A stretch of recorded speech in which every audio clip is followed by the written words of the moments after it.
Évangile de Jésus-Christ selon saint Marc. Un des chefs de synagogue, nommé Jaïr, s'approcha de Jésus.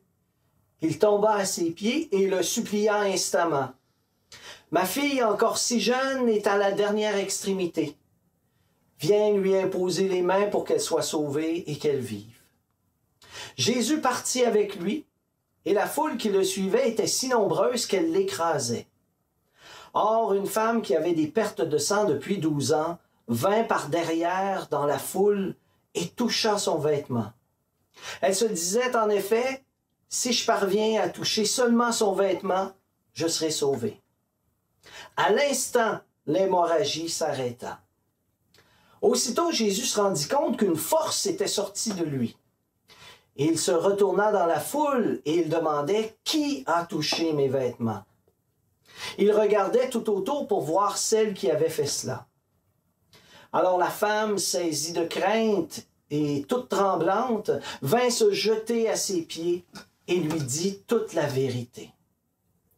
Jésus lui dit alors, « Ma fille, ta foi t'a sauvée. Va en paix et sois guérie de ton mal. » Quand Jésus arriva à la maison du chef de synagogue, il vit l'agitation et des gens qui pleuraient et poussaient de grands cris. Il entra et leur dit, « Pourquoi cette agitation et ces pleurs? L'enfant n'est pas morte, elle dort. » Il saisit la main de l'enfant et lui dit, « Jeune fille, lève-toi. » Aussitôt, la jeune fille se leva et se mit à marcher. Alors Jésus leur dit de la faire manger. En ce temps de pandémie où on est restreint dans nos rencontres, où les rassemblements ne sont pas toujours possibles, on est contraint souvent de prier seul, chacun de son côté. Puis l'évangile de Marc m'a donné envie de vous parler de la prière. On m'a déjà demandé quelle est la meilleure prière à adresser à Dieu. Est-ce qu'il y a une recette parfaite pour que Dieu nous écoute, pour qu'on puisse attirer son attention sur notre prière?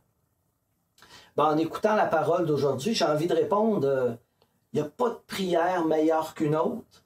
Il n'y a que la prière sincère, celle qui vient du fond du cœur, qui compte vraiment. Le texte d'aujourd'hui nous présente deux façons de faire une prière à Dieu. La première façon, c'est une prière claire et précise. Ma fille va mourir bientôt, viens lui imposer les mains pour qu'elle soit sauvée et qu'elle vive. La deuxième façon, c'est de s'approcher de lui sans rien dire. Une femme qui avait des pertes de sang depuis 12 ans vint par derrière dans la foule et toucha son vêtement. Notre prière, elle peut prendre plusieurs formes. La prière, c'est un peu comme une déclaration d'amour. On peut s'y prendre de bien des façons pour dire à l'autre qu'on l'aime. Il y en a qui vont faire une déclaration d'amour en lisant un poème que quelqu'un a déjà écrit et qui décrit bien ce que la personne veut dire à l'être aimé. Il y en a qui vont laisser parler leur cœur puis dire spontanément ce qu'ils ressentent.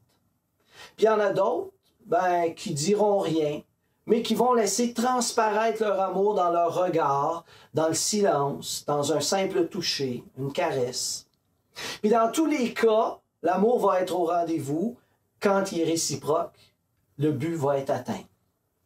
Et avec Dieu, c'est sûr et certain que l'amour qu'on a pour lui est réciproque. Il n'y a aucun doute à avoir là-dessus. Des gens vont prier Dieu avec des prières toutes écrites, en lisant les psaumes par exemple.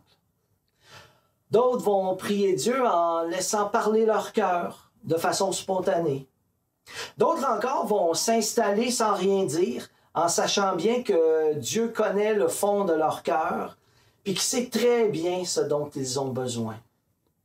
Et Dieu va écouter toutes ces prières en s'intéressant à chacune d'elles comme si c'était la seule prière qui lui était adressée. Des milliards de prières se rendent à Dieu en même temps, un peu à l'image des gens qui se pressaient contre Jésus dans l'évangile d'aujourd'hui. Jésus aurait pu se concentrer seulement sur la fille de Jaïr en se disant « J'ai une mission à remplir, puis je verrai pour les autres demandes ensuite, quand la fille de Jaïr ira mieux. » Non, Jésus a aussi senti la détresse de la femme souffrante. Il l'a même ressenti dans son corps.